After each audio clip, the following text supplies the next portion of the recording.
স্নিগ্ধ সকাল, চোখ ধাঁধানো গোলাপের বাগান, চারিদিকে গোলাপের মাতাল করা সুবাস। যতদূর চোখ যায় শুধু রক্তলাল গোলাপের সমাহার। বাগানের শেষ প্রান্তে দেখা যাচ্ছে সূর্যি মামার অর্ধেক অভয়। সেদিক দিয়ে হেঁটে আসছে এই গোলাপের রাজ্যের রাজকুমারী। পরনে তার শুভ্র রঙের পোশাক, যা পা পর্যন্ত আবৃত। লম্বা জামাটা দুই হাতে হালকা উঁচু করে ভেজা সবুজ নরম ঘাসের উপর দিয়ে হেঁটে আসছে। এই সবুজ লালের সাম্রাজ্যে শুভ্র রংটা যেন অন্ধকার আকাশে তারার মতো জ্বলজ্বল করছে। কিছু দূর এগিয়ে আসতে রাজকুমারীর দেখা পায় তার স্বপ্নের রাজকুমারের। গোলাপ বাগানের ঠিক মধ্যস্থানে সে দাঁড়িয়েছিল। রাজকুমারকে দেখেই রাজকুমারী উল্টো দিকে ঘুরে দৌড়াতে থাকে। তাকে ধরতে পেছন পেছন ছুটে রাজকুমারও। সকালে শিশিরের ভেজা নরম সবুজ স্নিগ্ধ ঘাসের উপর দিয়ে আলতো পায়ে দৌড়ে পালাচ্ছে রাজকুমারী। তার পায়ে বিদ্যমান নূপুরের রিনিঝিনি আওয়াজে চারিদিক মুখরিত হয়ে উঠেছে। কিছু দূর যেতেই রাজকুমার রাজকুমারীকে ধরে ফেলে, হাত ধরে হ্যাঁচকা টানে নিজের কাছে নিয়ে আসে। এখন বর্তমানে রাজকুমারীর চোখ বন্ধ করে রাজকুমারের বুকে অবস্থান করছে। পাশ থেকে একটা লাল গোলাপ ছিঁড়ে রাজকুমার সেটা রাজকুমারীর কানের পেছনে গেঁথে দেয়। রাজকুমারী চোখ খুলে তাকায় সামনে দাঁড়ানো রাজকুমারের দিকে। এটা তার স্বপ্নের পুরুষ, যাকে দেখে হাজারবার মন হারায় রাজকুমারী। নিজের মনের ছোট্ট কুটিরটা হাজারো স্বপ্নে সাজিয়েছে এই পুরুষটাকে ঘিরে। হঠাৎ রাজকুমার তার মুখটা এগিয়ে আনতে থাকে রাজকুমারীর দিকে। দুজনের ওষ্ঠ প্রায় ছুঁই ছুঁই এমন জায়গায় অবস্থান করছে। সেটা দেখে আবেশে চোখ বন্ধ করে ফেলে রাজকুমারী। ওষ্ঠে ওষ্ঠ মিলিত হবে ঠিক এমন সময় অ্যালার্মের কর্কশ শব্দে হকচকিয়ে উঠে বসে পিহু। বিকট আওয়াজে অ্যালার্ম বেজেই চলেছে। আশেপাশে তাকিয়ে নিজের অবস্থান পর্যবেক্ষণ করে। কোথায় গেল রাজকুমার, পিহুর স্বপ্নের পুরুষ? কিছুক্ষণ পরে বুঝতে পারে সে স্বপ্ন দেখছিল। ব্যাপারটা বুঝে আসতেই দুই হাতে মাথা চেপে ধরে। উফ, আবার আবার আবার সে স্বপ্ন। বিগত কয়েক বছর ধরে এই যন্ত্রণায় ভুগছে পিহু। যখন থেকে ভালোবাসা জিনিসটা উপলব্ধি করতে পেরেছে, যখন থেকে পিহুর ছোট্ট মনের আঙ্গিনায় ভালোবাসা নামক পাখিটা বাসা বেঁধেছে, তখন থেকেই এই স্বপ্ন দেখেই আসছে পিহু। কিন্তু আফসোস, কোনোদিনও স্বপ্নটা পুরো দেখতে পারে না। তার আগেই কোনো না কোনোভাবে ঘুমটা ভেঙে যায়। যাবে নাই বা কেন? পিহুর প্রেম যে পড়েছে একটা রসকসহীন রাগী বিশাল দেহী দৈত্য দানবের উপর। সে কি আর পিহুর মনের এই প্রেম ভালোবাসা বোঝে? একদম বোঝে না। সামনে যতক্ষণ থাকে ততক্ষণ পিহুর সাথেই ঝগড়া করতে থাকে, না হলে পাথরের মতো দাঁড়িয়ে থাকে। কথা বলা, ঝগড়া, এগুলো তো তার মুডের উপর ডিপেন্ড করে। মন চাইলে কারোর সাথে কথা বলবে, না হলে রোবটের মতো দাঁড়িয়ে থাকবে।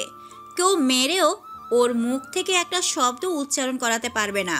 ছোট্ট পিহু কিনা ওই দৈত্য দানবটার প্রেমে পড়েছে, যে কিনা পিহুর থেকে গুণে গুণে 7 বছরের বড়।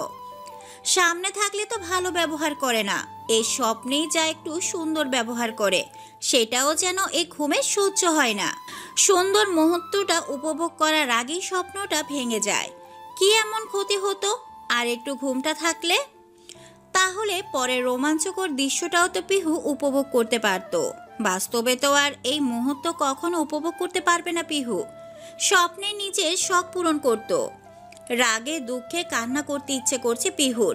পুরো পৃথিবীটাই পিহুর কাছে নিজের শত্রু মনে হচ্ছে। ঘাড় ঘুরিয়ে তাকায় বেডের পাশে টেবিলের উপর রাখা টেবিল ক্লকটার দিকে, যা এখনো বেজে যাচ্ছে। আপাতত এটাকে পিহুর কাছে নিজের সবচেয়ে বড় শত্রু মনে হচ্ছে। এটার জন্যই এই সুন্দর স্বপ্নটা শেষ পর্যন্ত দেখতে পারল না পিহু। টেবিল ক্লকটাকে নিয়ে আছাড় মারতে উদ্যত হয়েও থেমে যায়। এটা পিহুর মা জননীর বিশ্বস্ত সঙ্গী। এটা দিয়েই মা জননী প্রতিদিন পিহুকে ঘুম থেকে টেনে তোলে। তাই এটা ভাঙলে পিহুর পিঠেও যে আস্ত থাকবে না, সেটা পিহু খুব ভালো করেই জানে। তাই অ্যালার্মটা বন্ধ করে সযত্নে যেখানে ছিল ক্লকটা আবার সেখানে রেখে দেয়। অবশ্য সকাল হয়ে গেছে, এর দোষ দিয়ে কি লাভ? ক্লকটা টেবিলে রেখে পিহু নিজের দিকে তাকিয়ে কিছুটা অবাক হয়ে যায়। একটা নখ কামড়ে মনে করার চেষ্টা করে। ভাবনা চিন্তা করে দেখে, না, চাদরবিহীন রাতে ঘুমিয়েছিল পিহু, তাহলে কে দিতে পারে? ভাবতে থাকে পিহু, কিন্তু কাঙ্ক্ষিত উত্তর না পেয়ে ভাবে মা দিয়ে গেছে হয়তো। এটা নিয়ে পিহু আর বেশি মাথা ঘামায় না। গায়ের উপর থেকে চাদরটা সরিয়ে নিচে নামতে লাগে, কিন্তু ওই যে দুর্ভাগ্য, যা পিহুর মায়ের পেটের যমজ বোন, পিহুর পিছুই ছাড়ে না। নিচে এক পা রাখতেই চাদরের সাথে পা পেঁচিয়ে শব্দ করে ফ্লোরে পড়ে যায়। ব্যাস, এটারই বাকি ছিল। পড়ে গিয়ে পিহু দেয় এক গগন বিদারক চিৎকার। পিহু চিৎকার শুনে হুড়মুড়িয়ে ঘরে প্রবেশ করে বাসার সবাই। সবার আগে দৌড়ে আসে পিহুর বাবা আসলাম সাহেব। পিহু যে তার চোখের মণি, একমাত্র আদরের মেয়ে। মেয়ের গায়ে এক চুল পরিমাণ আঁচড়ও তিনি সহ্য করতে পারেন না। আসলাম সাহেবের পেছনে পেছনে এসেছে পিহুর মা পেয়াসা বেগম আর ভাই প্রয়াস। রুমে ঢুকতেই আসলাম সাহেব মেয়ের কাছে আসেন, চাদর সরিয়ে টেনে তোলেন মেয়েকে। হাতের কুনিতে ছিলে গেছে আর হাঁটুতে ব্যথা পেয়েছে পিহু। এইটুকু সময়ে কেঁদে কেটে চোখ মুখ লাল করে ফেলেছে। বাবাকে দেখে পিহুর আহ্লাদ আরও বেড়ে যায়। পিহুর বাবাই তো একমাত্র জায়গা যার কাছে পিহুর নিজের আহ্লাদ প্রকাশ করতে পারে, যেই মানুষটা কখনো বিরক্ত বোধ করে না। একদিকে স্বপ্ন পুরোপুরি না দেখার দুঃখ, অন্যদিকে পড়ে গিয়ে ব্যথা, সব মিলিয়ে পিহুর কান্নার মাত্রা আরও বেড়ে যায়। বাবার বুকে মুখ গুজে ভ্যাঁ ভ্যাঁ করে কাঁদতে থাকে, যেন কেঁদেই আজ সব দুঃখ ভাসিয়ে দেবে। মেয়ের এই অতিরিক্ত অভিনয় দেখে অতিষ্ঠিত ভঙ্গিতে মাথা নাড়েন পিয়াসা বেগম। মেয়েটা পাক্কা অভিনেত্রী হয়েছে, একটু কিছু হয়েছে কি হয়নি এমন অভিনয় শুরু করে দেয় যে পুরো বাড়ি মাথায় তুলে নেয়। ছোটখাটো একটা অজুহাত পেলে এমনভাবে কান্না শুরু করে যেন 5 বছরের বাচ্চার থেকে তার প্রিয় খেলনা কেড়ে নেওয়া হয়েছে। তাই সে হাত পা দাপিয়ে কাঁদছে। আর তাকে আশকারা দেওয়ার জন্য আছে তার বাবা। এই লোকের আশকারাতেই মেয়েটা বড় হলো না, আজ তো একটা বলদ তৈরি হয়েছে। কিছুক্ষণ দাঁড়িয়ে পুরো বিষয়টা দেখে তিনি আলমারির দিকে যেতে যেতে বলে, তোমাদের বাপ বেটির অভিনয় শেষ হলে এবার নিচ থেকে উঠে বিছানায় বসো। আমি মলম দিয়ে যাচ্ছি, মলমটা লাগিয়ে দিও। মায়ের কথায় কান্না থামিয়ে দেয় পিহু। মায়ের দিকে তাকিয়ে বলে, তুমি কেমন মা? হ্যাঁ, তোমার মেয়ে পড়ে গেছে, ব্যথা পেয়েছে, আর তুমি শোক পালন না করে কাজে ব্যস্ত আছো। তুমি আমাকে একটুও ভালোবাসো না আম্মু? হ্যাঁ, বাসি না তো, কারণ এখানে এমন কিছু হয়নি যে আমাকে কেঁদে কেটে বুক ভাসাতে হবে। খাট থেকে পড়ে গেছিস, হাতে পায়ে ছিঁড়ে গেছে, মলম লাগালে সব ঠিক হয়ে যাবে। কিন্তু এখানে এমন নাটক শুরু হয়েছে, মনে হচ্ছে যেন সিনেমা চলছে। পিয়াসাকে থামাতে আসলাম সাহেব বলে ওঠেন, থামবে তুমি? আমার মেয়েটা ব্যথা পেয়েছে আর তুমি ওকে তখন থেকে বকে যাচ্ছ। তোমার শোল না লাগলে যাও, আমার মেয়ের জন্য আমি আছি। মায়ের সাথে কথা বলতে গিয়ে পিহু তো ভুলেই গেছিল কান্নার কথা। বাবার কথায় এখন মনে পড়ল, তাই কাল বিলম্ব না করে বাবার বুকে মুখ গুজে যেখান থেকে কান্না বন্ধ করেছিল আবার সেখান থেকেই শুরু করে। মেয়ের অভিনয় দেখে প্রিয়াসা প্রচণ্ড বিরক্ত। ড্রয়ার থেকে ব্যথার মলমটা বের করে এগিয়ে দিয়ে বলে, অভিনয় শেষ হলে এটা লাগিয়ে দিও, আমি গেলাম। এমন অর্ধবুদ্ধি সম্পূর্ণ মেয়ে নিয়ে যে প্রিয়াসা কি করবে সেটাই ভেবে গলা শুকিয়ে যায়। দুশ্চিন্তার শেষ নেই প্রিয়াসার। এই মেয়ের বিয়ে দিব কিভাবে? আপন মনে মেয়েকে বকতে বকতে নিচে নেমে যান। প্রয়াস এতক্ষণ চুপচাপ দাঁড়িয়েছিল। পিহুর এই অতিরিক্ত অভিনয় দেখে মনে মনে হাসে। মেয়েটা বাচ্চায় রয়ে গেল। এগিয়ে এসে বোনের মাথায় হাত রেখে বলে, অনেক হয়েছে, এবার তো থাম। মা আজ মোরগ পোলাও রান্না করেছে, এখন তুই যদি কান্না করতে থাকিস তাহলে আমি কিন্তু সব গিয়ে খেয়ে ফেলবো, তোর জন্য কিছুই রাখবো না। তখন কি? প্রয়াসের কথায় শেষ হবার আগেই পিহু দেয় ভোদর। যা কিছু হয়ে যাক না কেন, মোরগ পোলাও পিহু মিস করতে নারাজ। নামতে নামতে নিজে নিজে বকবক করতে থাকে, কত খারাপ! আমার মোরগ পোলাও খেতে চায়। আমাকে কেউ দেখতে পারে না, কেউ আমার বন্ধু না, শুধু আমার মোরগ পোলাও আর চকলেট কেক ছাড়া। তোরা দুজনই তো আমার বন্ধু। মেয়েকে এভাবে নামতে দেখে চিন্তিত আসলাম সাহেব মলমটা হাতে নিয়ে নিচে নেমে আসেন। প্রয়াস আসে বাবার পেছন পেছন। সে জানে তার বোন এখন কি করছে। নিশ্চিত নিচে গিয়ে অলরেডি খাওয়া শুরু করে দিয়েছে। হলো তাই, পিহু নিচে এসেই লেগ পিস দুটো আগে ভাগে নিয়ে খাওয়া শুরু করে দিয়েছে। এমনভাবে খাচ্ছে যেন কত জন্মের অভুক্ত।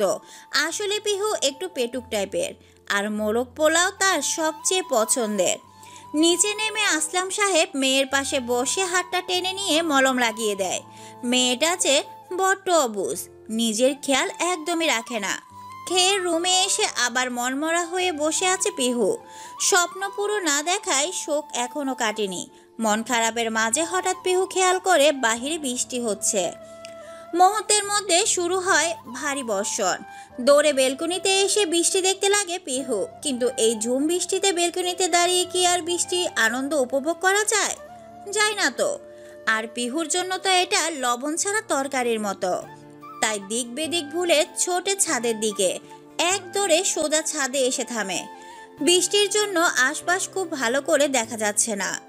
এই ঝুম বৃষ্টিকে পরোয়া না করে ছাদের মধ্যভাগে এসে দাঁড়ায় পিহু। দুই হাত মেলে দিয়ে চোখ বন্ধ করে বৃষ্টির এক একটা ফোঁটা অনুভব করতে থাকে। আহা, কি দারুণ অনুভূতি! কিছুক্ষণ পর চোখ খুলে পুরো ছাদ জুড়ে দৌড়াতে থাকে। ছাদে আটকে থাকা বৃষ্টির পানিতে লাফালাফি করতে বেশ ভালো লাগছে। পানির ছলাৎ ছলাৎ শব্দ মধুর ধ্বনির মতো শোনাচ্ছে।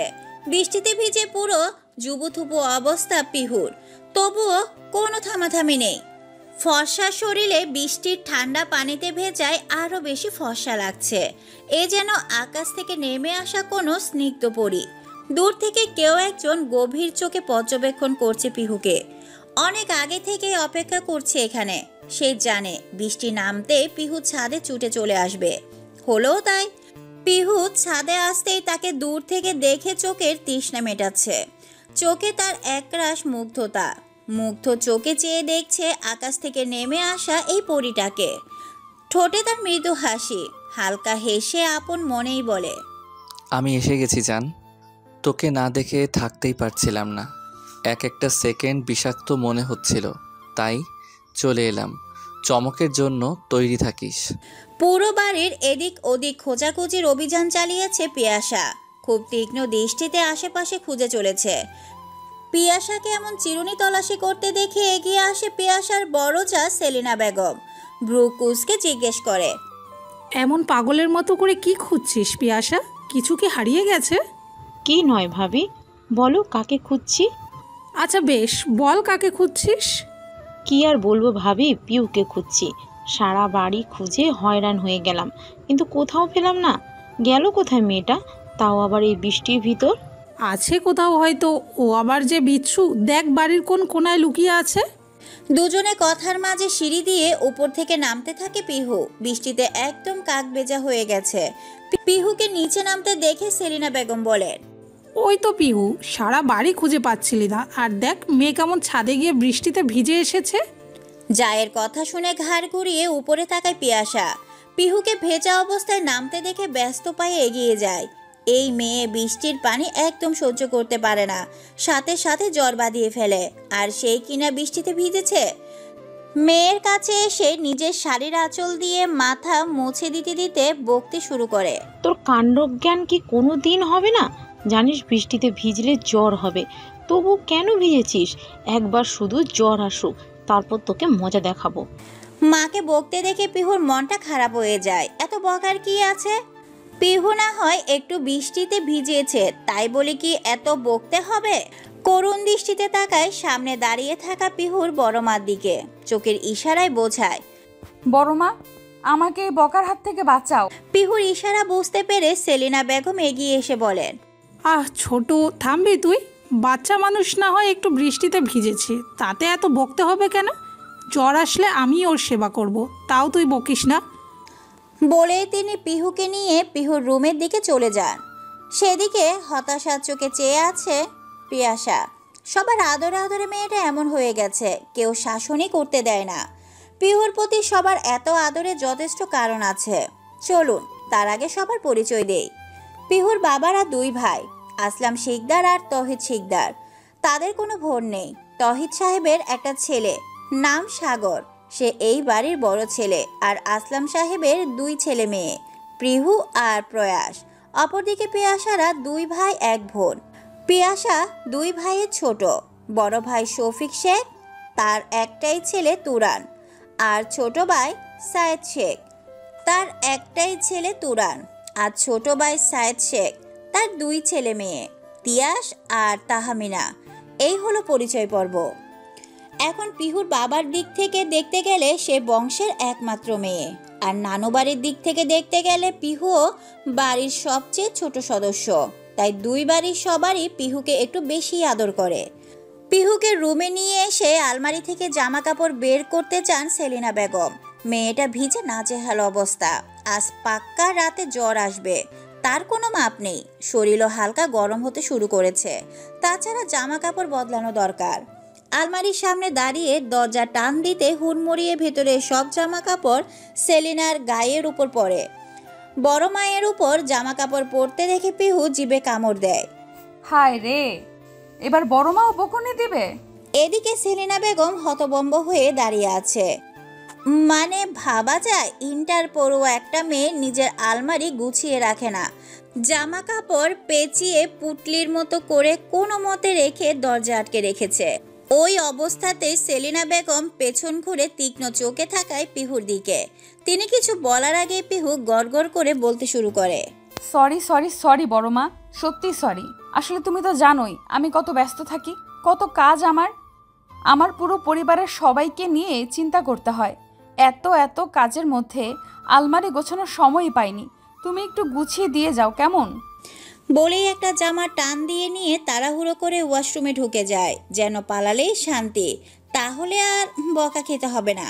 পিহুর যাওয়ার দিকে তাকিয়ে অতিষ্ঠ ভঙ্গিতে মাথা নেড়ে আলমারি গোছাতে লাগেন সেলিনা বেগম। নিজেই বিড়বিড় করতে থাকেন, এই মেয়েটা আর বড় হলো না, কবে যে এর বুদ্ধি হবে কে জানে। ওয়াশরুমের ভিতরে বিরতিহীন পায়চারি করে যাচ্ছে পিহু। কখন বড় মা যাবে তখন পিহু বের হবে।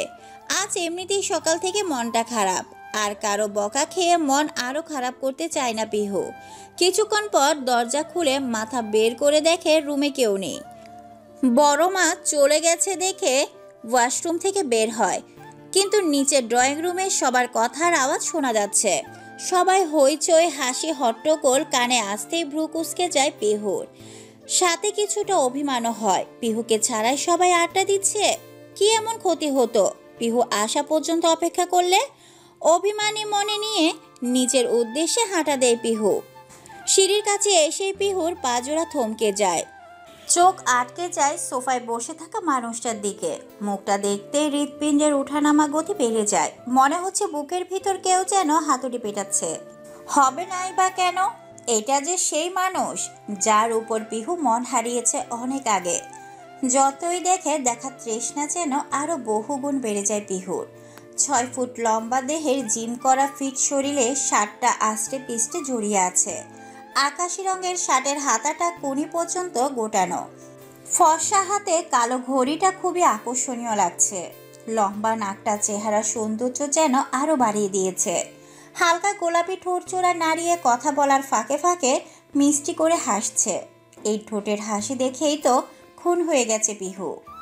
নিজের স্বপ্নের পুরুষকে খুঁটিয়ে খুঁটিয়ে পর্যবেক্ষণ করতে করতে নিচে নামতে থাকে পিহু। নজর ও মনোযোগ সামনে থাকায় সিঁড়ির কিনারায় পা দিয়ে স্লিপ কেটে পড়ে যায়।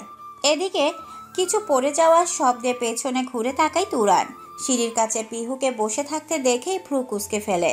ততক্ষণে সাগর গিয়ে পিহুকে দাঁড় করিয়েছে। বোনের হাতে পায়ে ব্যস্ত ভঙ্গিতে পর্যবেক্ষণ করতে থাকে যে কোথাও ব্যথা পেল কিনা। পিহু অবশ্য তেমন কোনো ব্যথা পায়নি, তবে পিহুর অভিমান হয়েছে। তুরান ভাইয়ের সামনে পিহু পড়ে গেল, আর তুরান ভাই একবার এসে ধরলও না। তাকে দেখতে গিয়েও তো পিহু পড়ে গেল। পাষাণ লোক একটা। অভিমান করে পিহু।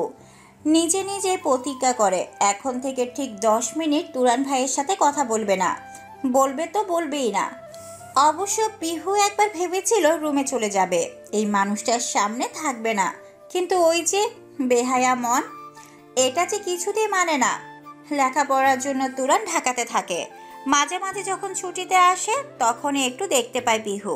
তাই এই সময়টা রাগ করে তুরান ভাইকে দেখা পিহু মিস করতে পারবে না। তাই খুঁটির মতো সেখানেই দাঁড়িয়ে থাকে। এদিকে তুরান যেন পিহুর প্রতি কোনো আগ্রহই নেই। সে তো আপন মনে প্রয়াসের সাথে কথা বলেই যাচ্ছে। সেটা দেখে পিহুর ছোট্ট মনে অভিমান যেন তড়িৎ গতিতে বাড়ছে। তুরান ভাই আসলে খুব পাষাণ মানুষ। জিম করে করে শরীরের সাথে মনটাও দেহের মতো শক্ত বানিয়ে ফেলেছে। পিহুর মনের কথা একটুও বোঝে না, একবার তাকাচ্ছেও না। রাগ হয় পিহুর, আর অভিমান চেপে রাখতে না পেরে দৌড়ে উপরে নিজের রুমে চলে যায়। থাকবে না এখানে পিহু, দেখবে না এই লোকটাকে, কি মনে করে কি পিহু কি তাকে না দেখে থাকতে পারবে না? আলবাত পারবে। ভাবতে ভাবতে পিহু নিজের রুমে প্রবেশ করে। ঘরে ঢুকতেই আপন মনে বকতে থাকে তার তুরান ভাইকে। বাজে লোক, খারাপ লোক, রাক্ষস, দৈত্য দানব। আচ্ছা তাই? পেছনে তুরানের গলা শুনে চমকে পেছনে তাকায় পিহু। তুরান দরজার সাথে হেলান দিয়ে দাঁড়িয়ে আছে। এরপর রুমের ভিতরে আস্তে আস্তে বলে, বাজে লোক, খারাপ লোক, রাক্ষস, দৈত্য দানব, তারপর আর কি উপাধি দিবি দে? আপনি আসলে একটা দৈত্য দানব, আপনি খুব বাজে। তাই? তা কিভাবে এত বাজে হলাম শুনি, একটু বুঝিয়ে বল। আপনার সামনে আমি পড়ে গেলাম আর আপনি আমাকে ওঠালেন না, একবারও এসে জিজ্ঞেস করলেন না যে পিহু ব্যথা পেয়েছিস কিনা। আমার কি আর কোনো কাজ নেই নাকি যে এই বস্তা ওঠাতে হবে? নিজের শরীর কি দেখেছিস একবারও? পুরো আটার বস্তা। আমি তো শব্দ শুনে ভাবলাম কোনো আটার বস্তা পড়েছে, তারপর তাকিয়ে দেখি তুই। এখন তোর মতো বস্তাকে তুলতে গিয়ে আমি শহীদ হব নাকি? অকালে প্রাণ হারাবার কোনো শখ নেই আমার। দেখুন তুরান ভাই, আপনি কিন্তু আমাকে অপমান করছেন। আর আমি অতটাও মোটা নই, মাত্র 47 কেজি ওজন। আপনি আমাকে মোটা বলেন কোন লজিকে? আমার লজিক তুই বুঝবি না, বুঝিয়ে বললেও তোর মাথায় ঢুকবে না। আপনি আসলেই খুব বাজে। তখন আপনার জন্যই আমি পড়ে গিয়েছিলাম, তাই আমি পড়ে যাওয়ার জন্য আপনি দায়ী। আর আপনার ওপর যখন এত বড় একটা অপরাধের দায়ভার এসেছে, তাহলে আপনার উচিত ছিল আমাকে টেনে তোলার, আদর করে জিজ্ঞেস করার যে পিহু তোর কি কোথাও লেগেছে। কিন্তু আপনি তো একবার তাকিয়েও দেখলেন না। আচ্ছা, আমি দায়ী? কিভাবে? তুরানের এই প্রশ্নে থেমে যায় পিহু। কিভাবে বলবে যে তার তুরান ভাইকে দেখতে দেখতেই পিহু স্লিপ করেছিল? বললে তো মান সম্মান থাকবে না। এই লোক তো খুব পচাবে পিহুকে, তাই বুদ্ধি করে কথা ঘুরিয়ে বলে, আপনি আমাদের বাড়ির অতিথি, তো অতিথি এসেছে তাই দেখছিলাম আর কি, এছাড়া কিছু না। হয়েছে তোর? কানের কাছে কাকা করে এটাই তো বোঝাতে চাইছিলি যে তুই কাকের বংশধর। প্রমাণ করেছিস, আমি বিশ্বাসও করলাম। প্রমাণ করে তুই জিতে গেছিস আর আমি হেরে গেছি। খুশি? এবার সর, প্রয়াসের ল্যাপটপ এখানে আছে, সেটাই নিতে এসেছি। তোর সাথে বকবক করার কোনো ইচ্ছে আমার নেই। বলে পাশের টেবিল থেকে ল্যাপটপটা নিয়ে রুম থেকে বের হয়ে যায় তুরান। তুরানের যাওয়ার দিকে তাকিয়ে পিহুর মনে করার চেষ্টা করছে যে তুরান কি বলে গেল। নিজে নিজেই বিড়বিড় করতে থাকে পিহু। তুরান ভাই বলল আমি জিতে গেছি আর সে হেরে গেছে। যেহেতু আমি জিতেছি তাহলে এটা খুশির বিষয়, কিন্তু আবার বলল আমি কাকের মতো কা কা করি, এটা তো অপমান হলো। সে আসলে প্রশংসা করলো নাকি অপমান করলো? দরজার আড়াল থেকে পিহুর চিন্তাভঙ্গ মুখটা দেখছে তুরান। পিহুকে আপন মনে বিড়বিড় করতে দেখে আলতো হাসে। বোকা মেয়েটা এই সাধারণ কথার প্যাঁচ লাগিয়ে নিজেই সব গুলিয়ে ফেলেছে। মাথা এদিক ওদিক নাড়িয়ে হাসতে হাসতে নিচে নেমে যায় তুরান। আপন মনে বলে, পাগলি একটা। রুমাল হাতে নাক টানতে টানতে নিচে নামে পিহু। ইতিমধ্যে ঠান্ডা লেগে গেছে, লাগবে না? বৃষ্টিতে ভিজেছে যে, তার ফল তো এখন ভোগ করতেই হবে। কখন যেন হুড়মুড়িয়ে জ্বর চলে আসে, সেই ভয়ে আছে পিহু। নিচে নেমে পিহুর চক্ষু চরক গাছ, পুরো বাড়ি ফাঁকা। সবাই গেল কোথায়? সোফায় শুধু তুরান আর প্রয়াস বসে ল্যাপটপে কিছু করছে। পিহু সেদিকে এগিয়ে এসে বলে, ভাইয়া, বাসার সবাই কোথায়? কাউকে দেখছি না কেন? ওই বাড়িতে গেছে সবাই, আজ অনেক কাজ মামি একা করতে পারছে না, তাই আম্মু আর বড় মা গেছে সাহায্য করতে। ভাইয়ের কথায় ভ্রু কুঁচকে ফেলে পিহু। আজ এমন কি আছে যে এত লোক মিলে কাজ করতে হচ্ছে? মস্তিষ্কে একটু জোর দিয়ে মনে করার চেষ্টা করে আজ কারোর জন্মদিন কিনা, কিন্তু না, আজ কারোর জন্মদিনও না। কৌতূহলী কণ্ঠে জিজ্ঞেস করে, ভাইয়া, আজ কি কোনো বিশেষ দিন? ভুলে গেছিস তো? আজ জিয়ান ভাইয়ার বাসায় লোকজন আসবে, তাহমিনা আপু আর জিয়ান ভাইয়ার বিয়ের ডেট ঠিক করতে। তুরান ভাই সেই ঢাকা থেকে রাজশাহী চলে এলো এই কারণে। আর তুই বাড়িতে থেকেই ভুলে গেলি? প্রয়াসের কথা শেষ হতেই জিভ কামড় দেয় পিহু। আসলেই তো ভুলে গেছিল, আজ তো অনেক কাজ। মাথায় হাত দিয়ে বলে, হায় রে, আমি তো ভুলেই গেছিলাম যে আজ জিয়ান ভাইয়ারা আসবে। তাহমিনা আপু বলেছিল আজ যেন তাকে সাজিয়ে দেই, আমার তো একটুও মনে ছিল না। পিহুর কথার মাঝে তুরান খোঁচা মেরে বলে, তা মনে থাকবে কিভাবে? মাথায় তো আছে শুধু গোবর, ব্রেনের অর্ধেক তো আজে বাজে চিন্তা করেই নষ্ট করেছিস। তুরানের কথায় পিহু রেগে যায়। আবার শুরু করলেন তো? আপনি আশা থেকে আমাকে অপমান করে যাচ্ছেন, তখনও আপনি কথার প্যাচে ফেলে আমাকে অপমান করে আসলেন। আমি পরে ভেবে বুঝলাম সেটা আমার কোনো প্রশংসা নয়, অপমান ছিল। এতেই বোঝা যায় আমার মাথায় খুব বুদ্ধি। আপনার এত জটিল কথার প্যাচও আমি ছাড়িয়েছি, তাহলে আপনি কিভাবে বলতে পারেন আমার মাথায় বুদ্ধি নেই? এতে প্রমাণ হয়ে যায় তুই বুদ্ধিমতী। আলবাত। গাধা কোথাকার। বিড়বিড় করে কথাটা বলে তুরান আবার ল্যাপটপে মনোযোগ দেয়। এই পাগলের সাথে কথা বলে লাভ নেই। এদিকে তুরান আসতে বললেও পিহু শুনে ফেলেছে যে তুরান ওকে গাধা বলেছে। এটা শুনে পিহু আরো রেগে যায়, রাগে ফুঁসে উঠে বলে, খবরদার বলে দিচ্ছি তুরান ভাই, আমাকে একদম গাথা বলবেন না। আপনি এসে থেকে আমাকে অপমান করেই যাচ্ছেন। আর একটা বাজে কথা বললে আমি কিন্তু মামার কাছে আপনার নামে নালিশ দেব বলে দিলাম। বলে বড় উপকার করলি। এবার যা তো এখান থেকে, তাহমিনা তোর জন্য অপেক্ষা করছে। পিহু আর কথা বাড়ায় না। এই লোকটা আসলে অসহ্য। এর সাথে কথা বলে পিহু জিততে পারবে না, সেটা পিহু খুব ভালো করেই জানে। ওদিকে দেরি হয়ে যাচ্ছে দেখে আর কিছু না বলে হনহন করে বাসার বাইরের দিকে হাঁটা দেয় আর বিড়বিড় করতে থাকে, অসহ্য লোক, বাজে লোক, খালি আমার পেছনে লেগে থাকে। ঢাকা থেকে এত দূরে মনে হয় আমাকে বাজে কথা শোনাতেই আসে। পিহুর যাওয়ার দিকে আর চোখে তাকায় তুরান। পিহুকে বিড়বিড় করতে দেখে এটা বুঝে গেছে যে মনে মনে তুরানকে ধুয়ে দিচ্ছে। দৃষ্টি পিহুর দিকে রেখেই মুচকি হাসে। মেয়েটা একদম ছেলে মানুষ। সত্যি বলতে পিহুর এই ছেলে মানুষই কথায় কথায় রেগে যাওয়া আর রাগে ফসে ওঠা, এসব তুরান বেশ উপভোগ করে। তাই তো মাঝে মাঝে খোঁচা মেরে পিহুকে রাগিয়ে দেয়। দৃষ্টি সীমানা বাহিরে পিহু চলে যেতেই তুরান আবার ল্যাপটপে মনোযোগ দেয়। আপন মনে তুরানকে বকতে বকতে মামার বাসায় প্রবেশ করে পিহু। পিহুর বাবার বাড়ি আর মামার বাড়ি পাশাপাশি, 10 থেকে 15 কদমের দূরত্ব। বাসায় ঢুকেই আগে চলে যায় রান্নাঘরে। সেখানে বাসার সব মহিলারা রান্নার কাছে ব্যস্ত। পিহুর মা ফল কাটছে, পিহুর বড় মামা আর বড় মামি রান্না করছেন, আর ছোট মামি শরবত বানাচ্ছেন। রান্না করে ঢুকে পিহু সবার আগে নিজের বড় মামিকে পেছন থেকে জড়িয়ে ধরে। পেছন থেকে কেউ জড়িয়ে ধরতে না তাকিয়ে তাইবা বেগম বুঝে যান যে কে তাকে জড়িয়ে ধরেছে। কাজ করতে করতেই বলে, এতক্ষণে তোর বাসায় আসা সময় হলো? কি রাজ কার্য করছিলি শুনি? কিছু না বড় মা। তাহু আপু কোথায়? ওই ঘরেই আছে, যা আগে ওকে গিয়ে রেডি কর, মেহমানরা চলে এলো বলে। তুমি চিন্তা করো না, আমি ঝটপট আপুকে রেডি করে ফেলবো। তবে হ্যাঁ, শাড়িটা তুমি পরিয়ে দিয়ে এসো, ওটা আমি পারি না, জানোই তো। আমি আসছি, তুই যা। বড় মামির সাথে কথা শেষ করে পিহু এক দৌড়ে উপরে চলে যায়।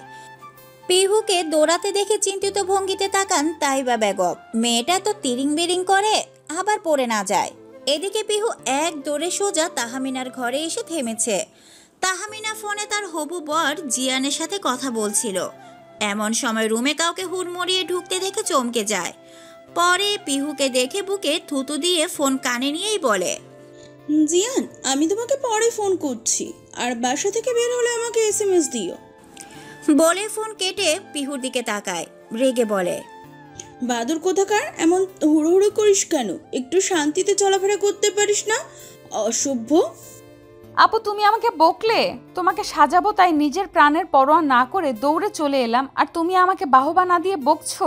তোমার সাথে কথা নেই। বলে গাল ফুলিয়ে ফেলে পিহু। পিহুকে এমন বাচ্চাদের মতো গাল ফুলাতে দেখে হেসে ফেলে তাহমিনা। পিহুর গাল দুটো টেনে দিয়ে বলে, হয়েছে ঢঙি, আর ঢং করতে হবে না, চল তাড়াতাড়ি সাজানো শুরু কর, দেরি হয়ে যাচ্ছে। আপুর কথা শুনে পিহুও আর রাগ করে থাকে না। এমনিতেই সময় কম, তাছাড়া পিহুর মন তো অনেক বড়, তাই বেশিক্ষণ কারোর উপর রাগ করে থাকতে পারে না।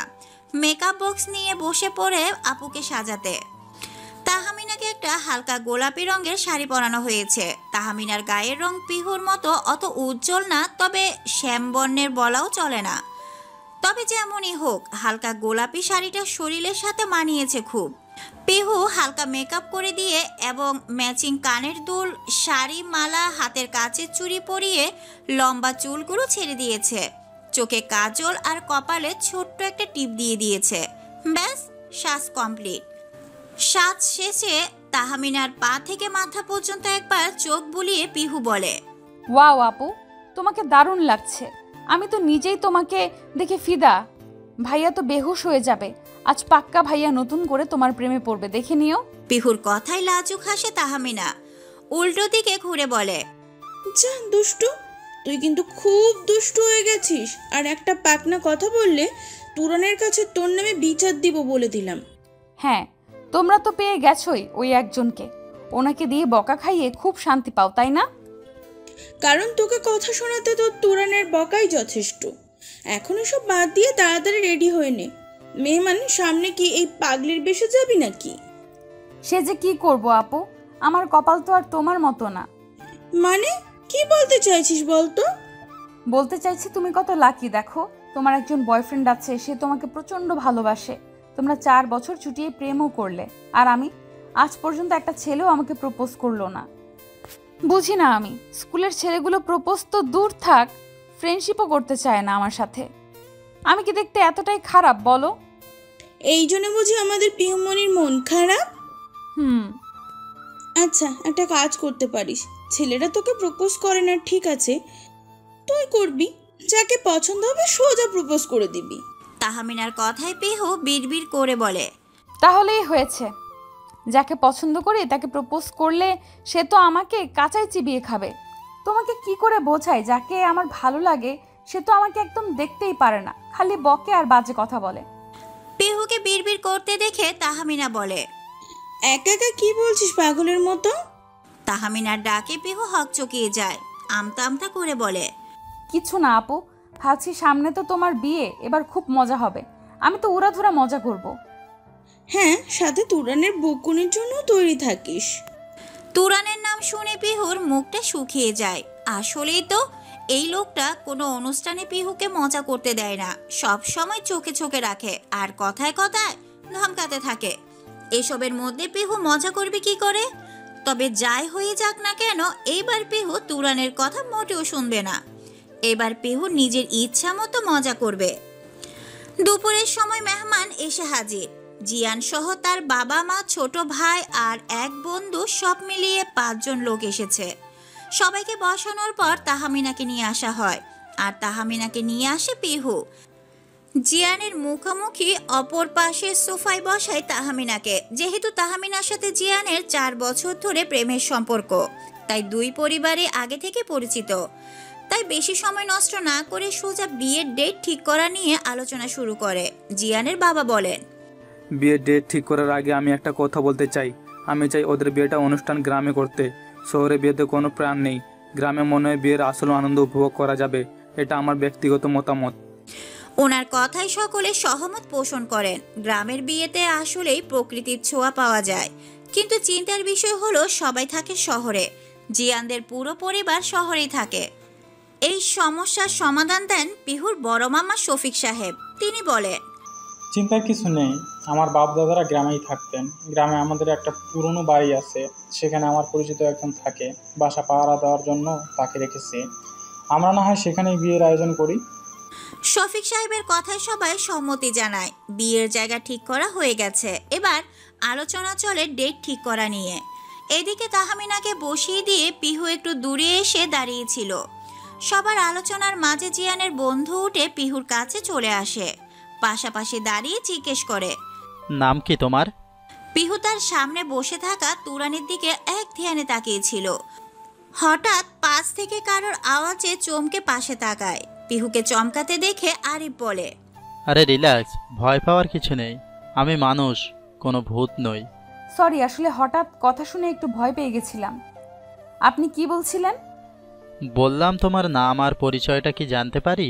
আমার নাম প্রিয়াঙ্কা পিহু। এটা আমার মামার বাড়ি, আর তাহমিনা আপু আমার ছোট মামার মেয়ে।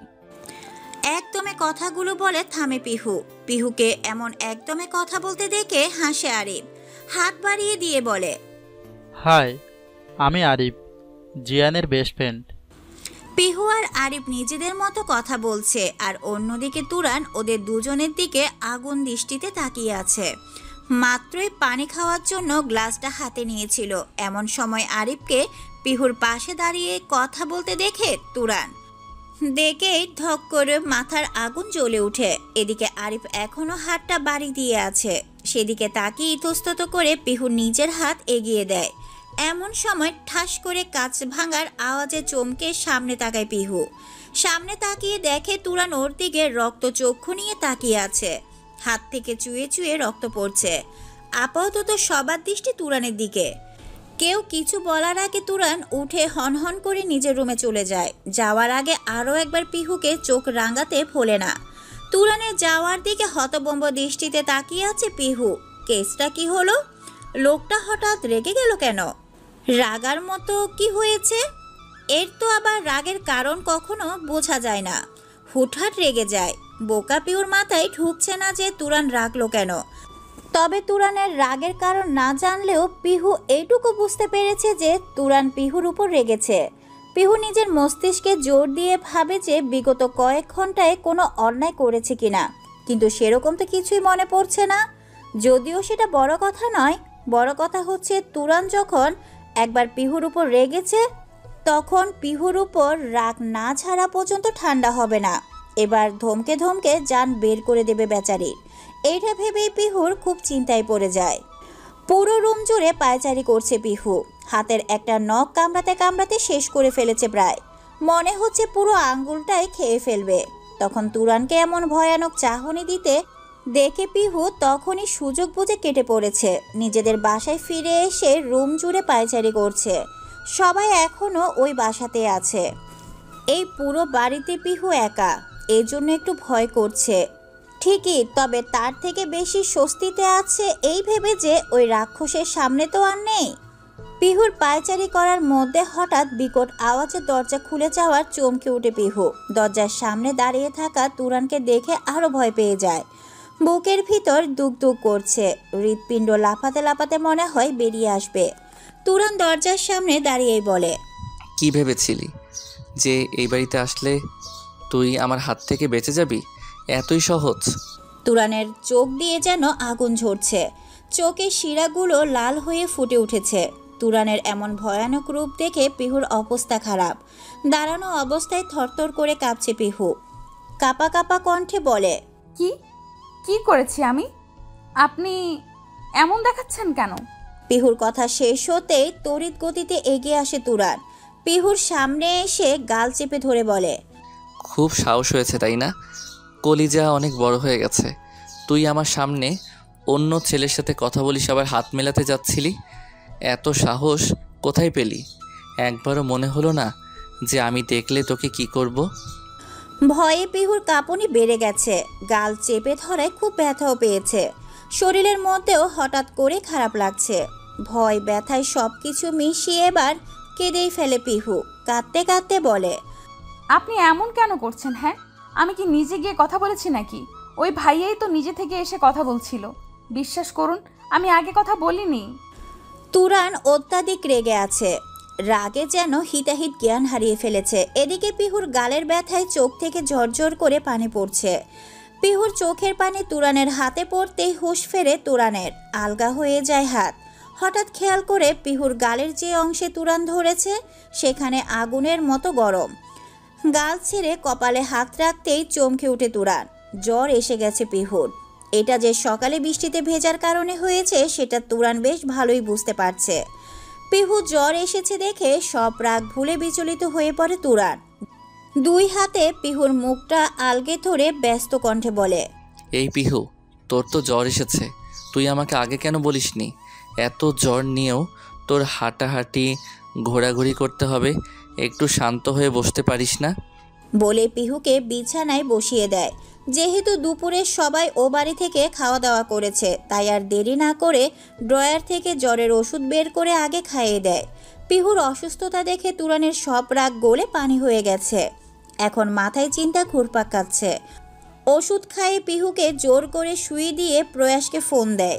প্রয়াস ফোন রিসিভ করতেই বলে, ফুপি কোথায় প্রয়াস?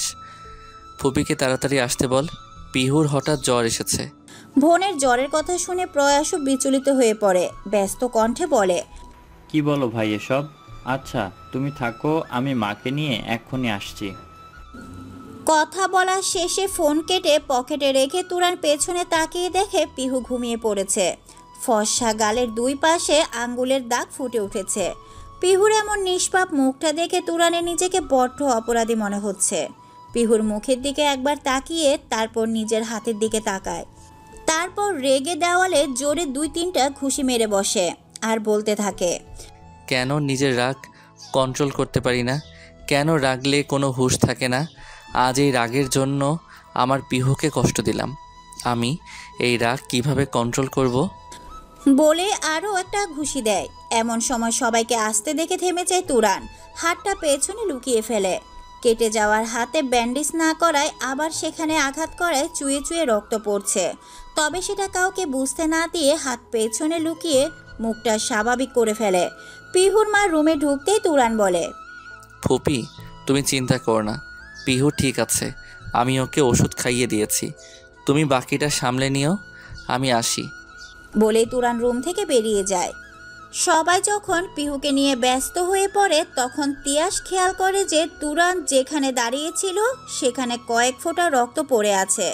তিয়াসের আর বুঝতে বাকি নেই যে এখানে কি হয়েছে, তাই পেছন থেকে আস্তে করে রুম থেকে বেরিয়ে নিজেদের বাসায় চলে আসে। তুরানের রুমে গিয়ে দেখে তুরান মাথা নিচু করে বসে আছে। সেটা দেখে নিজের রুমে চলে গিয়ে ফার্স্ট এড বক্সটা নিয়ে আসে। নিঃশব্দে তুরানের পাশে বসে হাতটা নিয়ে বলে, এত রাগ কেন করিস ভাই? তোর রাগটা একটু কমাবি? চেষ্টা তো করি কিন্তু পারি না। কথা যখন পিহুকে নিয়ে তখন রাগটা অটোমেটিক চলে আসে, এতে আমার কোনো হাত নেই। তাহলে এসব করিস কেন? প্রথমে ওকে আঘাত দিবি, তারপর নিজেকে আঘাত করবি। এর চেয়ে রাগটা কন্ট্রোল করলে কাউকে আঘাত পেতে হয় না। রাগটা একটু কমা। তুরান আর কিছু বলে না। সত্যি বলতে পিহুর আশেপাশে তুরান অন্য কোনো ছেলেকে সহ্য করতে পারে না। এই জন্য ছোট থেকে সব সময় পিহুকে চোখে চোখে রেখেছে। কোনো ছেলেকে পিহুর ধারের কাছেও চাপতে দেয়নি। এই জন্য পিহু এখনও কারোর প্রপোজাল পায়নি। কারণ পিহুর পেছনে তুরান 5 থেকে 6 জন বিশ্বস্ত লোক লাগিয়ে রেখেছে, যারা সব সময় পিহুর উপর নজর রাখে। কোনো ছেলে ভালো লাগায় দৃষ্টিতে তাকালেও তাকে তুরানের মুখোমুখি হতে হয়। তাই এখনো পর্যন্ত পিহু কোনো ছেলে থেকে প্রপোজাল পায়নি। তবে এইসব বিষয়ে পিহু পুরাই অজ্ঞাত। আর তুরান যে পিহুকে ভালোবাসে এই কথাটা তিয়াস আর প্রয়াস ছাড়া কেউ জানে না। তুরান আর তিয়াস প্রায় সমবয়সী হওয়ায় দুজনের মধ্যে বন্ধুত্বর মতো সম্পর্ক। হাতে ব্যান্ডেজ করে দিয়ে তিয়াস উঠে রুমে যেতে লাগে, তখন তুরান পেছন থেকে বলে ওঠে, একটা কাজ করতে পারবি তিয়াস? তুরানের কথায় তিয়াস পেছনে ফিরে তাকায়, ভ্রু কুঁচকে বলে, বল, কি করতে হবে? রাতে ফুপি যেন পিহু রুমে না শোয় সে ব্যবস্থা করতে হবে। ভেতরে শান্তি পাচ্ছি না, এখানে থাকলে ঘুমাতেও পারবো না, তাই ও বাড়িতে যাব। প্রয়াসকে বলো সব ম্যানেজ করতে। তুরানের কথা শুনে এবার হালকা হাসে তিয়াস, ঠোঁটের কোণে হাসি নিয়ে বলে, কাজ হয়ে যাবে ভাই, নিশ্চিন্তে থাক। বলেই তিয়াস রুম থেকে চলে যায়। আম্মু তুমি রুমে গিয়ে ঘুমাও বনুর কাছে, আমি আছি, আমি ওর খেয়াল রাখবো। ছেলের কথায় ভ্রু কুঁচকে তাকায় পিয়াসা বেগম, কণ্ঠে সন্দেহ নিয়ে বলে, ব্যাপার কি বলতো? তুই আর তিশান মিলে তখন থেকে আমাকে তাড়াতে চাইছিস, কি মতলব আঁটছিস? পরিস্থিতি সামাল দিতে তিয়াস বলে, আরে ফুপি, তুমি যা ভাবছো এমন কিছুই না। আসলে বনুর জ্বর তো এখন কমে গিয়েছে, তাই বলছিলাম তুই রুমে গিয়ে ঘুমিয়ে পড়ো। আমরা দুজন আছি ওর পাশে। তাছাড়া আমাদের দুজনের অ্যাসাইনমেন্ট কমপ্লিট করতে হবে আজ রাতের মধ্যে। আমরা তো জেগেই থাকবো, তাই বলছিলাম তোমার জেগে লাভ কি? আমরা এখানেই কাজ করি আর বনুকে দেখে রাখি। তিয়াসের কথায় যুক্তি দেখে পিয়াসা বেগম আর কিছু বললেন না। দুই ভাই যখন আছে তখন ঠিক দেখে রাখবে, এই ভেবে তিনি নিজের রুমে চলে যান। পিয়াসা বেগম যেতে কিছুক্ষণ পরে রুমে তুরান প্রবেশ করে। তুরানকে আসতে দেখে ওরা দুজন বাহিরে চলে যায়। ওরা দুজনে চলে যেতেই দরজাটা চাপিয়ে দিয়ে পিহুর কাছে চলে আসে তুরান। জ্বরের কারণে পিহু ব্যাঘরে ঘুমাচ্ছে, কোনো হুঁশ নেই তার। তুরান ফ্লোরে পিহুর মুখোমুখি হয়ে বসে আছে, শক্ত করে চেপে ধরায় গালটা লাল হয়ে আছে। নিজের ডান হাত বাড়িয়ে তুরান আলতো করে ছুঁয়ে দেয় পিহুর গালে। পিহুকে আঘাত দিয়ে ভেতরটা দুমড়ে মুচড়ে যাচ্ছে তুরানের। হাতের মলমটা নিয়ে আলতো হাতে গালে লাগিয়ে দেয়। তারপর পিহুর একটা হাত নিজের হাতে নিয়ে মুঠোবন্দি করে ফেলে। পিহুর হাতের উল্টো পিঠে চুমু দিয়ে বলে, তুই আমাকে কেন বুঝিস না পিহু? কেন আমার অবাধ্য হোস? তুই কি বুঝিস না যে তোকে অন্য কোনো ছেলের সাথে দেখলে আমি সেটা সহ্য করতে পারি না? বারে বারে কেন অন্য ছেলেদের সাথে কথা বলতে যাস? তুই এমন সব কাজকর্ম করিস যাতে আমার রাগ উঠে যায় আর রেগে তোকে আঘাত করে ফেলি। দেখ না, তোকে আঘাত করে আমি যে আরও বেশি কষ্ট পাচ্ছি। তোর চোখে পানি দেখলে আমার বুকের ভেতর ঝড় উঠে যায়, ভেতরটা দুমড়ে মুচড়ে যায়। তুই কি একটু বুঝিস না? এত অবুঝ কেন তুই? তবে যেমনই হোস না কেন, সবই তো আমার। তুই পুরোটাই আমার, একান্তই আমার ব্যক্তিগত সম্পদ। আর যেটা আমার সেটা শুধুই আমার। আমার জিনিসের ভাগ আমি কাউকে দেব না, আর তোকে তো একদমই না। ঘুমন্ত পিহুর সাথে আপন মনে কথা বলতে বলতে ওভাবেই ঘুমিয়ে যায় তুরান। পিহুর জ্বর সেরেছে টানা 4 দিন পর। 4 দিন একটানা জ্বরে বেহুশ ছিল মেয়েটা। এখন বাসার সবাই গ্রামে যাওয়ার প্রস্তুতি নিচ্ছে। পরশুদিন থেকে বিয়ের অনুষ্ঠান শুরু হবে। বাসাটা পরিষ্কার করে সাজাতে হবে, অনেক কাজ।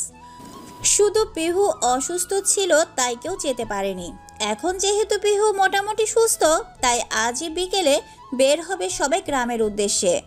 সবাই যার যার লাকিজ গোছানো নিয়ে ব্যস্ত আজ পিহু নিজেও। কোন অনুষ্ঠানে কি পরবে সে ড্রেসগুলো ভেবে ভেবে নিয়ে লাকিজে রাখছে। সাথে ম্যাচিং করে জুয়েলারি আর সাজের জিনিসপত্র নিয়েছে। পিহুর বড় আপুর বিয়ে বলে কথা, পিহুকে তো বেশি সুন্দর লাগতেই হবে। নিজের লাকিজ গুছিয়ে পিহু সবার আগে বেরিয়ে পড়ে।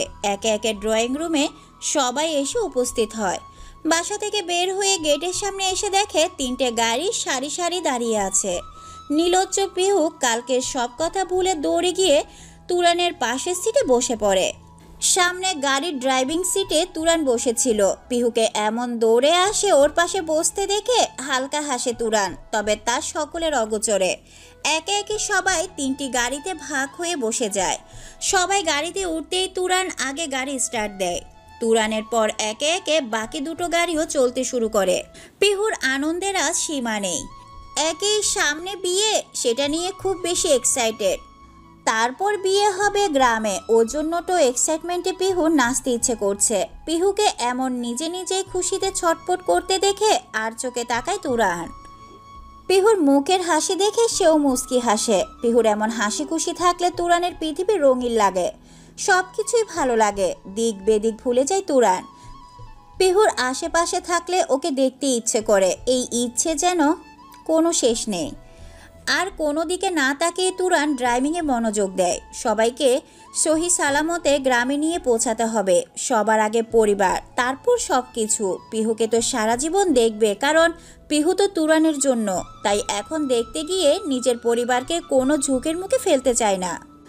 গ্রামের বাড়িতে পৌঁছাতে রাত 8টা বেজে যায়। গাড়ি এসে বাসার সামনে থামতে রহিম চাচা দৌড়ে চলে আসেন। তিনি এই বাড়ি দেখাশোনা করেন। তুরানদের পুরো পরিবার শহরে থাকে, তাই তুরানের বাবা রহিম চাচা আর তার পরিবারকে এই বাসায় থাকতে বলেছেন। সবাই গাড়ি থেকে নামতেই রহিম চাচা একটা অমায়িক হাসি দিয়ে বলেন, আপনারা আয়া পড়ছেন, আইতে কোনো অসুবিধা হয় নাই তো? রহিম চাচার কথায় তুরান হেসে জবাব দেয়, কোনো অসুবিধা হয়নি চাচা। তোমরা সবাই ভালো আছো তো? হবাজান, ভালো আছি। বড় সাহেব আপনারা আগে ভেতরে চলেন। আমি তো বউ মাইয়ারে দিয়া সব ঘর পরিষ্কার কইরা রাখছি, আপনারা আগে বিশ্রাম লন। এরপর পেছনে ঘুরে স্ত্রীকে উদ্দেশ্য করে বলেন, ফুলির মা, মাইয়া গো ভিতরে লইয়া যাও। সবাই ধইকা গেছে, আপনারা আহেন আমার লগে। শেষ কথাটা সবার উদ্দেশ্যে বলেন। কথায় কথায় বাসার ভেতরে ঢুকে সবাই। পুরনো দিনের দোতলা বাড়ি। বাড়ির বয়স অনেক বছর হওয়ায় কিছু কিছু জায়গায় রং চটে গেছে, তবে এখনো কোথাও ভাঙন ধরেনি। তুরানের দাদা অনেক শখ করে এই বাড়িটা বানিয়েছিলেন। সেই সময় থেকে তুরানদের পরিবার আর্থিক দিক দিয়ে বেশ সচ্ছল ছিল। তুরানের দাদা ছিলেন এই এলাকার নামকরা ব্যবসায়ী। অসংখ্য জমি ছিল তার। সেই সময় এই বাড়িটা বানানো। নিচতলা এবং দোতলা মিলিয়ে মোট 22টা রুম, মাঝে বিশাল বড় উঠান। লং জার্নি করে আসায় কেউ আর বেশি দেরি করে না, কোনো রকম একটু খাওয়া দাওয়া করে সবাই যার যার মতো শুতে চলে যায়। পরশুদিন গায়ে হলুদ, কাল ছেলের বাড়ির সবাই চলে আসবে। ওরা আসার আগেই পুরো বাড়িটা হালকা সাজিয়ে ফেলতে হবে। হাতে অনেক কাজ, তাই আজ সবাই বিশ্রামের প্রয়োজন। তাহমিনা আর পিহু এক রুমে শুয়েছে, পিহুদের পাশের রুমে শুয়েছে তুরান আর তিয়াস। বিছানায় যেতেই সবাই ঘুমিয়ে পড়ে, শুধু ঘুম নেই তুরানের চোখে। মাথায় চিন্তা কাজ করছে, বিয়ের অনুষ্ঠানে অসংখ্য লোক হবে, ছেলেদের অভাব থাকবে না। এত কাজের ব্যস্ততায় এই চঞ্চল মেয়েটাকে দেখে রাখবে কিভাবে? এই মেয়ে যে ছটপটে, সারাদিন তিরিং বিরিং করতেই থাকে। পিহুকে নিয়ে তুরানের চিন্তার শেষ নেই। মেয়েটা যে কবে বুঝতে শিখবে। সকালে সবার আগে ঘুম ভাঙে পিহুর। এমনিতেই তো ওকে টেনেও ঘুম থেকে তোলা যায় না, কিন্তু আজ ব্যাপারটা ভিন্ন। অন্য বাড়ি, অন্য পরিবেশ, আশপাশটা অচেনা, তাই ঘুমটা গভীর হয়নি পিহুর। সবচেয়ে বড় কথা, বিয়ের খুশিতে পিহুর ঘুম, খাওয়া দাওয়া সব ভুলে গেছে। ঘুম থেকে উঠেই ছুটে চলে এসেছে বাসার পেছনে পুকুর পাড়ে। এই পুকুরটা পিহুর নানুর। ছোটবেলায় পিহুরা যখন এখানে বেড়াতে আসতো, তখন তুরান পিহুকে এই পুকুরে গোসল করিয়ে দিত, হাতের উপর নিয়ে সাঁতার শেখাতো। যদিও পিহুর পুরোপুরি কিছু মনে নেই, তবে একটু একটু মনে আছে।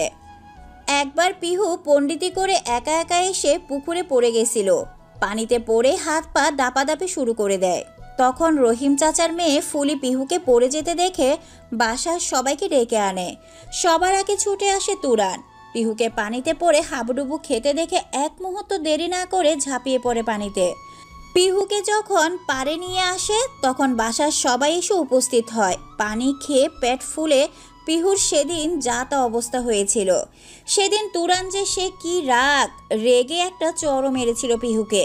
সেদিন পানিতে পড়ার ভয় এক সাইডে রেখে তুরানের থাপ্পড়ের জন্য হাত পা ছড়িয়ে কান্না জুড়িয়ে দিয়েছিল পিহু।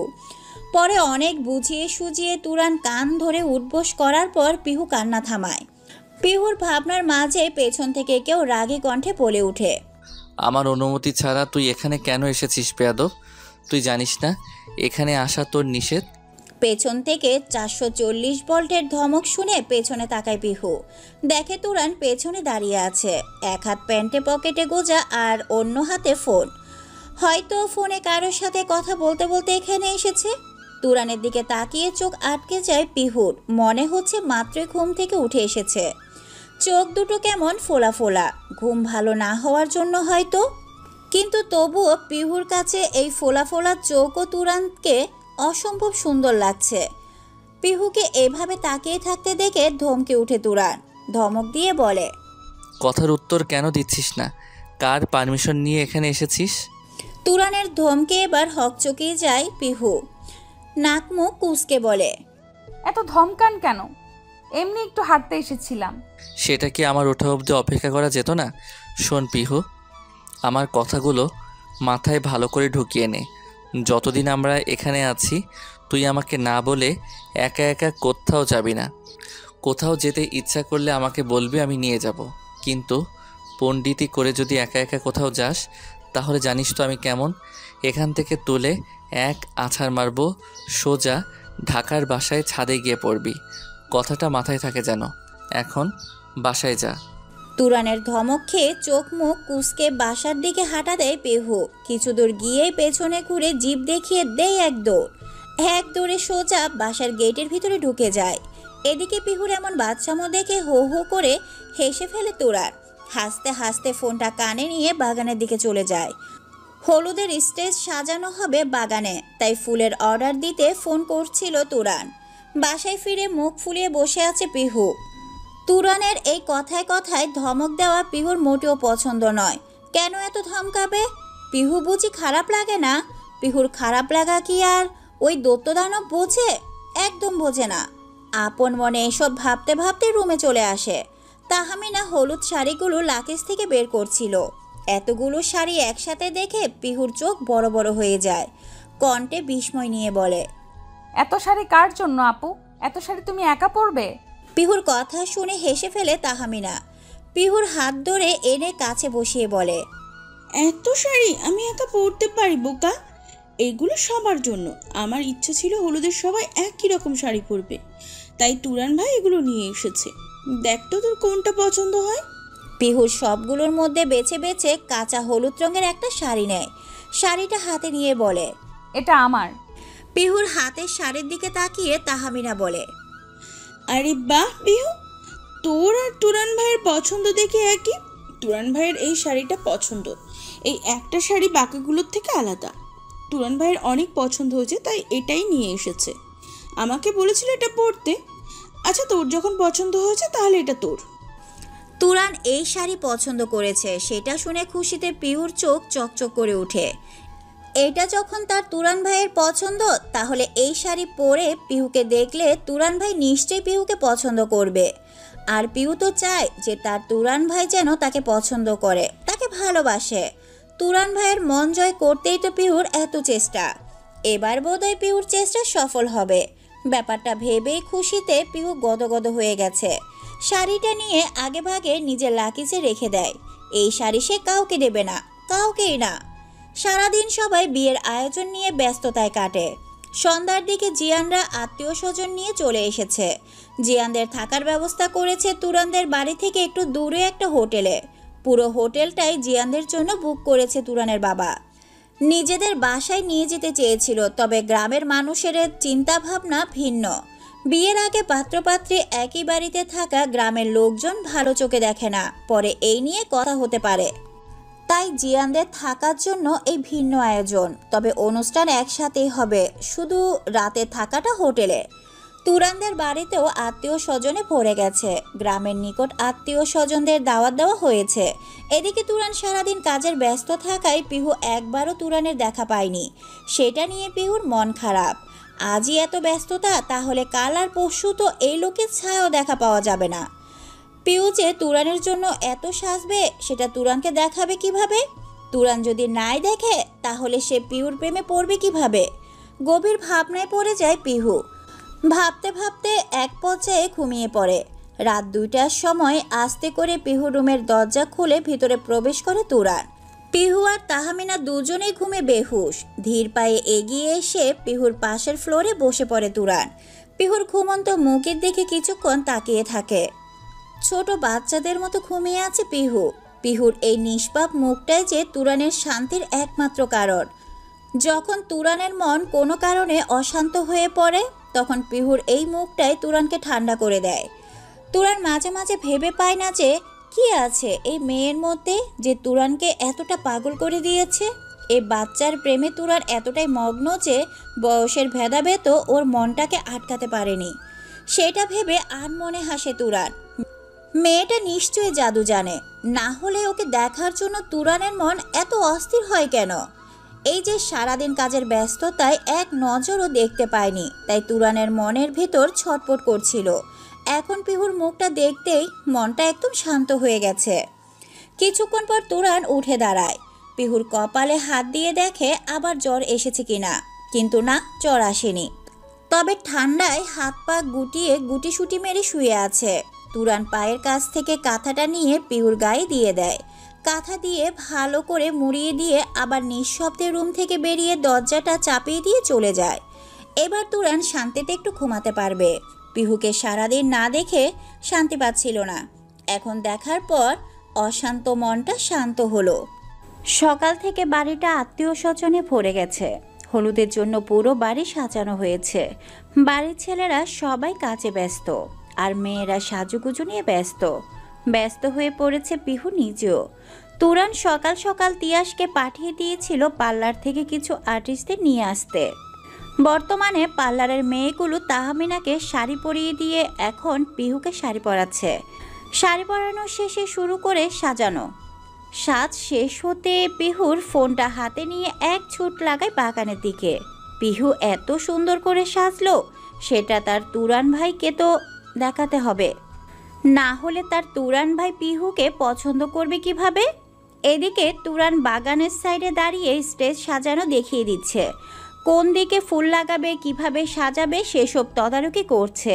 ঘামে ভিজে হলুদ পাঞ্জাবিটা শরীরের সাথে মিশে গেছে তুরানের। পকেট থেকে রুমাল বের করে কপালের ঘামটা মুছে নেয়। এমন সময় অশান্ত পায়ে এগিয়ে আসতে থাকা পিহুকে দেখে তুরানের নজর থমকে যায়। কাঁচা হলুদ শাড়ি, তার সাথে হলুদ আর্টিফিশিয়াল ফুলের গহনা পিহুকে মারাত্মক সুন্দর লাগছে। তুরানের চোখ বর্তমানে শুধু পিহুতে আটকে আছে। পিহুর গায়ে তুরানের পছন্দ করা সেই শাড়িটা দেখে মুচকি হাসে তুরান। মেয়েটা সেই বেছে বেছে তুরানের পছন্দের শাড়িটাই পরেছে।